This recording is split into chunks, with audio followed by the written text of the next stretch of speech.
Mais de 130 anos se passaram desde a abolição da escravatura e os negros continuam sofrendo com a discriminação e as desigualdades, condenados à exclusão social.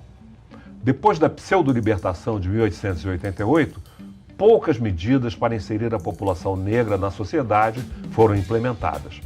Logo, essa parcela da população ficou condenada a uma realidade socioeconômica que perpetuou a escravidão, com uma roupagem diferente: a subordinação e a inferiorização social. Sejam bem-vindos ao CUTN na TV. Após a proclamação da República, todo o investimento das elites políticas no sentido de se criar um país que fosse diferente daquele país do Império. Vim na remoção do pasmado, do Morro do Pasmado em Botafogo. Eu vim de Leblon. Eu vim do pasmado. Foi o melhor lugar da minha vida, apesar de ter vindo para cá. Nasci lá, fui criada lá, casei lá, tive 11 filhos lá. Vamos tirar a gente daqui, aquele terror tremendo. Pessoas que moravam lá, que criamos vínculos de amizade, né, de namorada e aquela coisa toda, que não vieram para cá, foram para outras localidades. O lado bom era morar na Zona Sul, morar em Botafogo. Não tem nada melhor.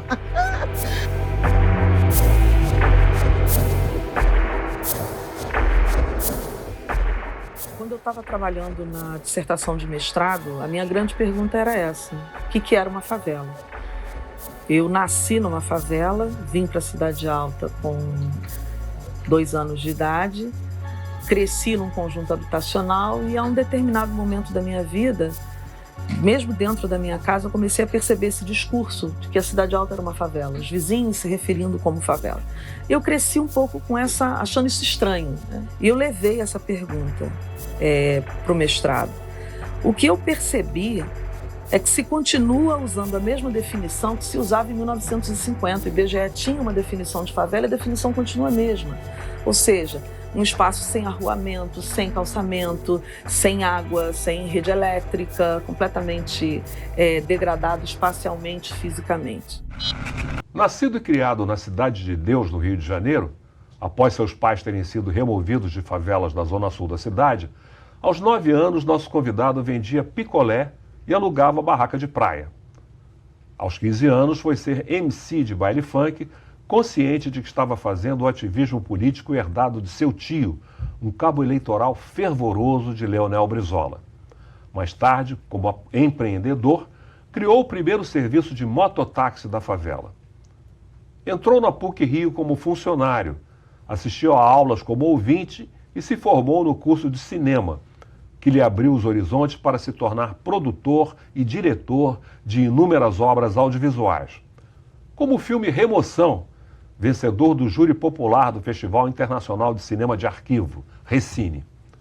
Construiu assim uma carreira de diretor de cinema, teatro e TV e também escritor, autor do livro No Olho do Furacão. Tornou-se gestor na Central Única de Favelas e também diretor e presidente substituto da Fundação Cultural Palmares do Ministério da Cultura. Hoje vamos conversar com o produtor, escritor e diretor Anderson Luiz Alves de Oliveira, mais conhecido como Anderson Quack. Anderson, é um grande prazer recebê-lo aqui. Você tem que explicar para a gente.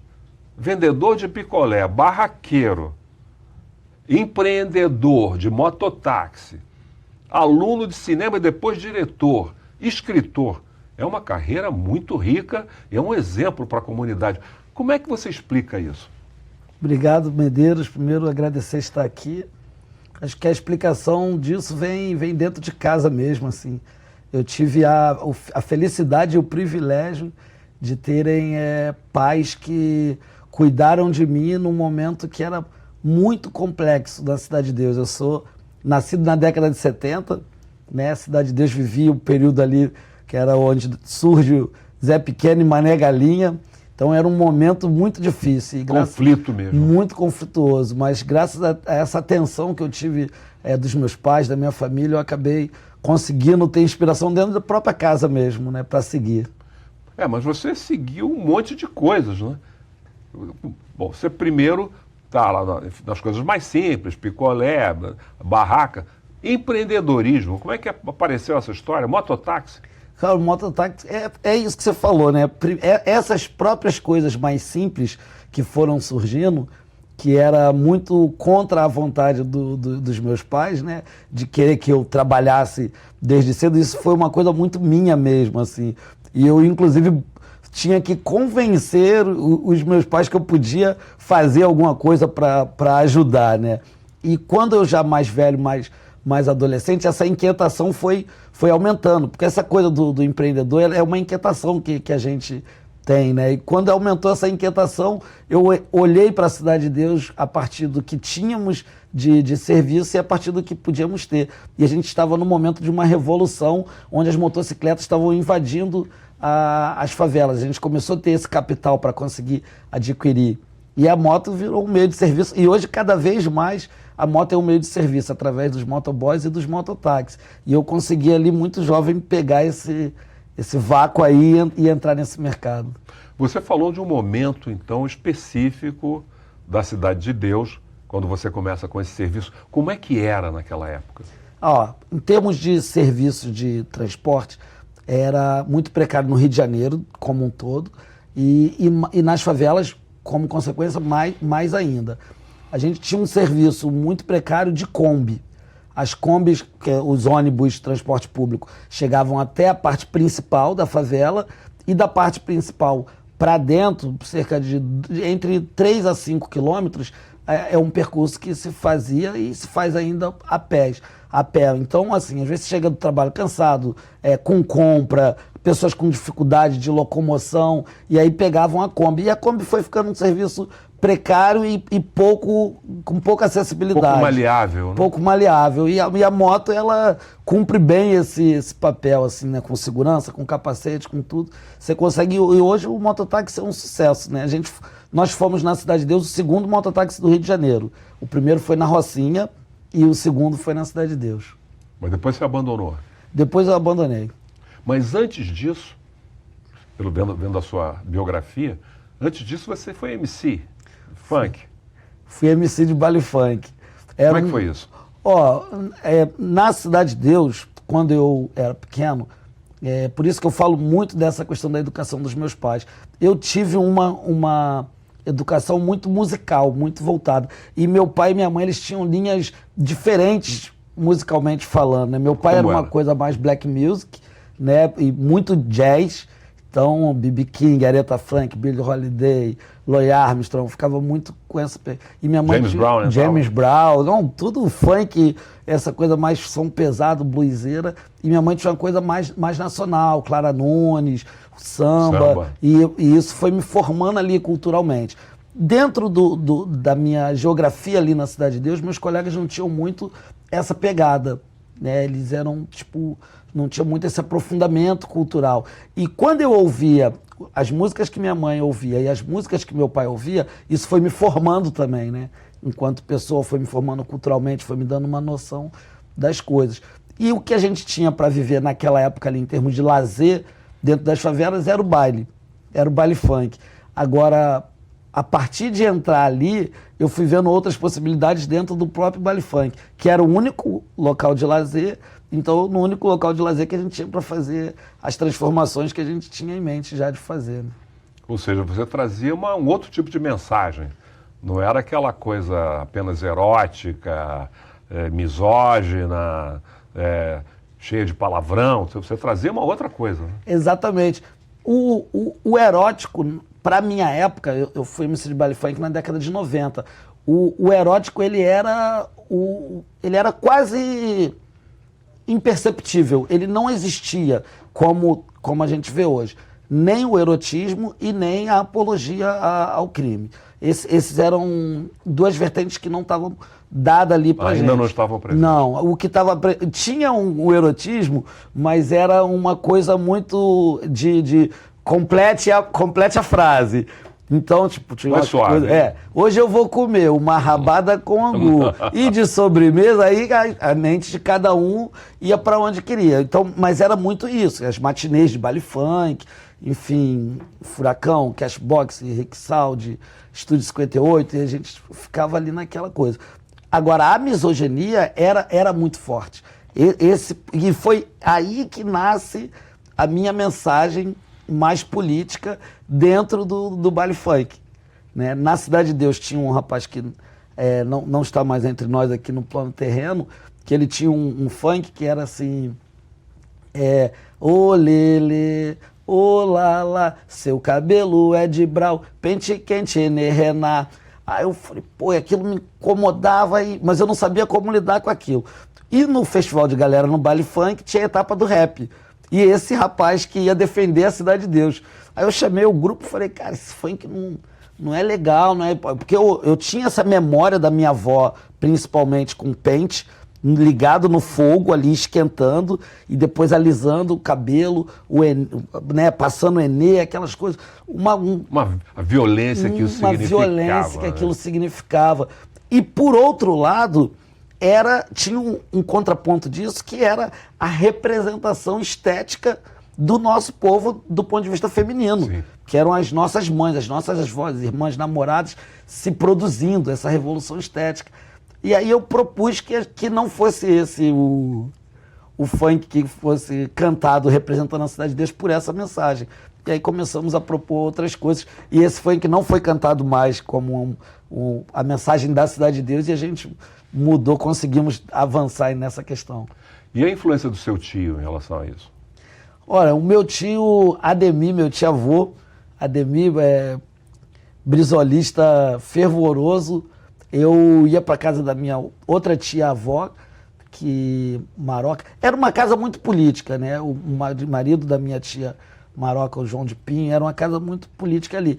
E eu, diferente dos meus primos daquela época, que iam para a esquina ali na Cidade de Deus jogar bola de gude, eu ficava vidrado nos mais velhos contando as histórias, né? Foi um pouco isso que me levou, por exemplo, a vender picolé, né? Ir passar umas férias em São Gonçalo com a minha família, e chegando lá não tinha dinheiro, né? E ao mesmo tempo a gente querendo brincar, eu falei, pô, acho que não dá muito pra gente ficar aqui. Aí acabamos empreendendo com essa questão do picolé, gerando um dinheiro para passar as férias e ao mesmo tempo esse ativo. E esse meu tio Ademir, ele começou a falar comigo sobre Abdias do Nascimento, ele começou a falar comigo de política, não foi pelo Brizola, foi pelo Abdias do Nascimento.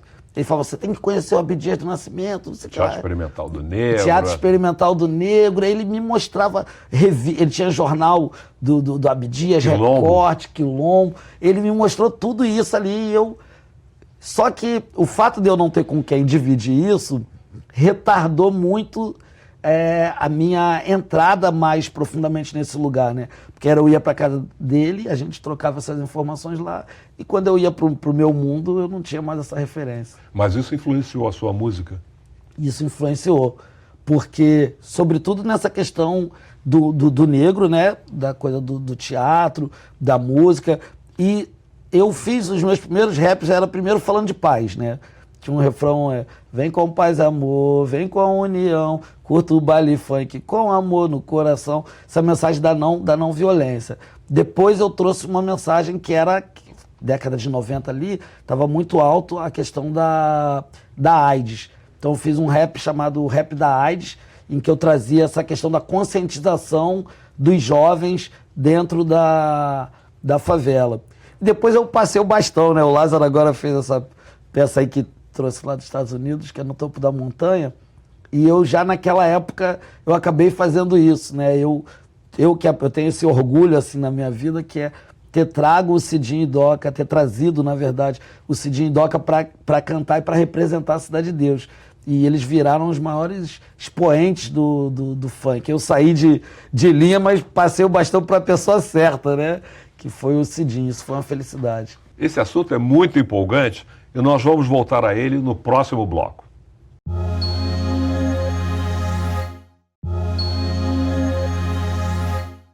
Hoje estou conversando com o produtor, escritor e diretor Anderson Quack. Anderson, você falava então de como a sua música captou esses elementos que você percebia como necessários para entrar no ambiente da Cidade de Deus, no ambiente da favela, como você combateu a misoginia, como você combateu, digamos, tendências negativas que essa música, infelizmente, levava, né? Mas você ofereceu uma alternativa para isso. Mas uma coisa muito interessante na sua biografia é essa entrada do cinema. Você vai para a PUC trabalhar como funcionário. De uma certa forma, você acaba assistindo a aulas de cinema, acaba se matriculando, se formando. Fala pra gente sobre isso. Porque meu pai trabalhou na PUC, agora se aposentou, quase 40 anos, né? Então eu sou um filho da PUC. Sou um filho da PUC, literalmente. E a minha família morou no Parque Proletário da Gávea, que era exatamente onde é o estacionamento da PUC, que foi a minha porta de entrada na PUC. Eu primeiro fui flanelinha dentro da PUC. Minha família morava exatamente onde eu trabalhei ali como flanelinha. E eu, já trabalhando ali na PUC como guardador de veículos, eu tinha acesso à biblioteca. Então eu ia para a biblioteca, pegava um livro na hora do meu almoço, nos intervalos, então eu estava sempre com um livro na mão. Acho que você devia ser o único flanelinha que fazia isso. Exatamente. E uma professora, que é a Denise Portinari, da família Portinari, ela passava toda vez e me via lendo um livro. Ela falou, o que você está lendo?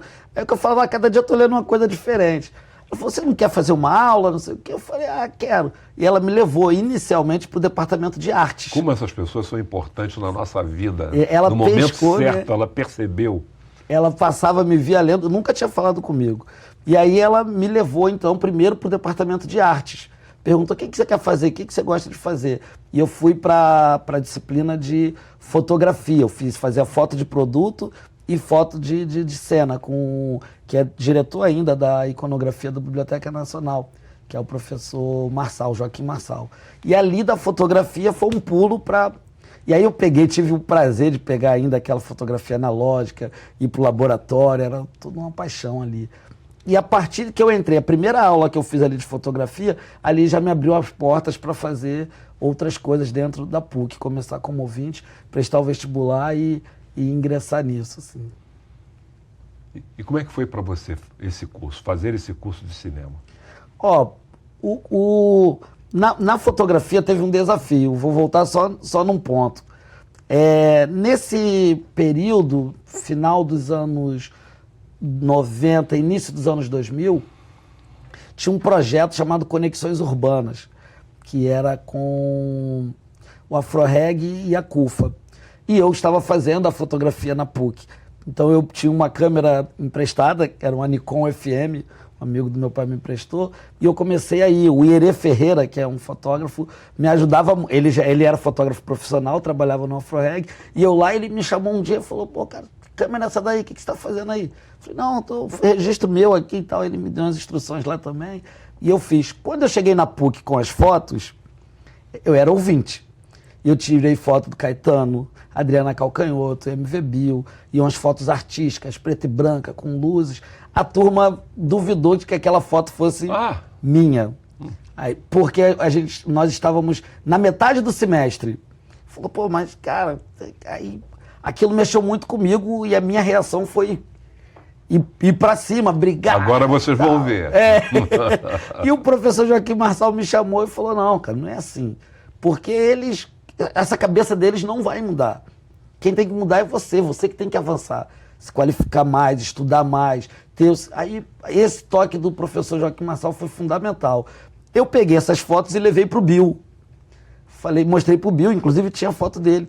Ele adorou as fotos e me chamou para cobrir os shows dele como fotógrafo. Então, a partir desse contato que misturou eu ser o fotógrafo do Bill com o registro, né, fotográfico ali da universidade, que me levou para o audiovisual. Eu começo, na verdade, como fotógrafo. Para me aprofundar na fotografia, porque o curso de design não tinha esse approach, foi que eu cheguei no cinema. E como é que surgiu o Remoção? Cara, o Remoção, quando eu começo a estudar cinema, eu vou procurar essa coisa mais política. Eu queria que as minhas coisas tivessem mensagem, que elas somassem com a trajetória de outras pessoas. Então, tudo que eu ia fazendo tinha um pouco essa pegada. Eu primeiro comecei fazendo curta-metragem. Meu primeiro curta-metragem foi do meu tio, que é o Denis de Lima. Queria registrar isso. Começo a fazer o filme do meu tio. Qual era o tema? Era o próprio Denis. O nome do filme chama Denis, Tu Não Tá Sozinho Não, que é uma música do meu tio Denis com Serginho Meriti e o Partidinho da Mangueira. Uma história que eles contam, inclusive, no filme, que eles... Um mentiu pro outro, um passou a perna no outro, para dizer que cada um ia para um lado. E aí se encontraram os três na Mangueira, no mesmo lugar. E aí meu tio veio com esse verso, que é Tu Não Tá Sozinho Não. Tu não tá sozinho não, tu não tá sozinho não, que é o nome do filme. E eu busquei fazer esse filme que era muito, muito afetivo. E ainda no campo da afetividade, olhar para aquela memória do meu pai e da minha mãe, de Zona Sul, principalmente meu pai, quando eu voltava no Macedo, no Maitá com ele sempre falava, essa rua aqui, Macedo Sobrinho, eu morava ali, fazia carreto de feira aqui, nadava aqui na lagoa. Eu falei, cara, eu vou fazer isso. Então eu já escolhi fazer meu primeiro filme, de longa-metragem, que tivesse essa pegada. E encontrei o Pilar, Luiz Antônio Pilar, fui conversar com ele, mais velho, né, minha referência também, fui conversar com ele, Pilar, tô querendo fazer um filme assim. Ele falou, cara, eu também quero fazer esse filme, porque eu também fui removido, eu fui pro Dom Jaime Câmara, mas saindo da Vila Vintém. Pra minha família foi um upgrade, porque eu saí do barraco, comprei um prédio. Pra sua já tem uma outra pegada. Aí juntou eu e Pilar para contar essa história que tinha esse lado afetivo, e eu descobri um mundo de coisas. Mergulhei em Carlos Lacerda, em Sandra Cavalcante, na Coab, na SEAB, o nascimento da Cidade de Deus, Vila Kennedy. Foi um processo que hoje a gente chama de gentrificação. Exatamente. E no filme, cara, eu tive que ter muito estômago, assim. Uma coisa que foi falada aqui hoje também no texto de abertura do programa, né, dessa abolição inconclusa, né, a remoção ela tem total relação com essa abolição inconclusa. Sobretudo, mais do que isso, com o próprio processo escravocrata, que tira os negros, né, de África de lugares distintos, né, e os separa e os junta num novo lugar onde não há uma confluência da língua, de cultura e etc e tal. Onde eles têm que criar uma conexão que não existia. A remoção faz exatamente isso. Eu fui recente na Vila Aliança dar uma palestra lá, muito curioso, porque o que me levou lá foi um grupo de suecos que foram jogar capoeira na Vila Aliança e me convidaram para dar uma palestra lá. E lá na Vila Aliança eu contei um pouco da remoção, porque Cidade de Deus, Vila Kennedy, Vila Aliança, Cidade Alta, elas nascem no mesmo período. Porém, ali do lado, Vila Kennedy e Vila Aliança vivem conflitos, né, eternos. E eu conto a partir do filme que isso foi uma coisa pensada. Foi uma estrutura isso. O governo, ele decidiu que não ia remover o Pasmado para a Cidade de Deus, o Macedo Sobrinho para Vila Aliança. Não, ele misturou, ele dividiu aquelas famílias para que não tivesse resistência com a remoção. E aí gerou uma série de conflitos, que é o que a gente vive até hoje. Infelizmente, nas favelas tem raiz nesse mesmo processo. E a sua ligação, então, com a CUFA começa exatamente com esse trabalho do MV Bill? Exatamente. Eu sou cria da Cidade de Deus, junto com o MV Bill, Arifan, Cidinho Doca, Paulo Lins, tem uma série de pessoas lá que eu admiro. E o Bill, na verdade, quando ele me trouxe, ele me falou isso 15 anos depois, que ele me convidou para ser fotógrafo dele, porque eu fui o único profissional na carreira ali que foi sendo rebaixado de função. Eu começo como fotógrafo, depois viro segurança, viro hold, viro motorista. Eu fui sendo rebaixado.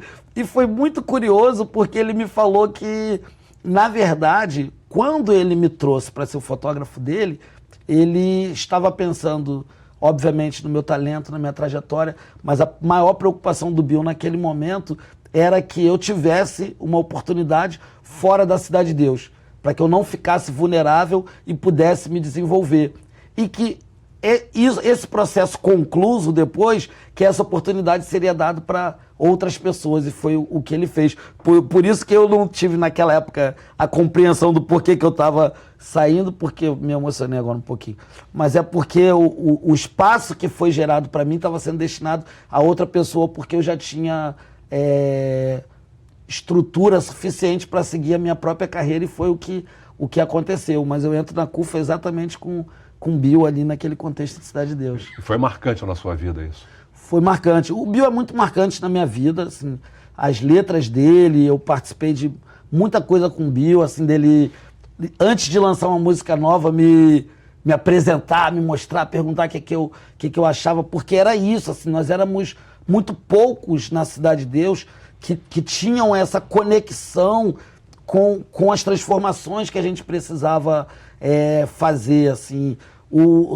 Tanto a escola de samba quanto o baile funk era tudo muito sazonal e pontual. E eu fiz parte desse grupo de pessoas ali na Cidade de Deus que entendia essa coisa mais perene, constante, que precisava ser feito para que a gente chegasse em algumas transformações. Então foi fundamental essa porta de entrada aí com o meu irmão mais velho, né? E aí, como é que você chega à Fundação Cultural Palmares? Eu nunca soube exatamente como é que eu cheguei lá, né? Mas eu tenho uma convicção. O desdobramento de tudo que eu fiz fez com que essa mensagem e esse trabalho chegassem a outras pessoas que identificou algo além em mim que eu pudesse contribuir. Estou dizendo isso porque até então eu nunca tinha participado de nada mais político, assim, tanto no executivo quanto no legislativo. E quando eu recebi o convite para ir para a Fundação Palmares, eu fiquei muito surpreso, porque eu via como esse lugar.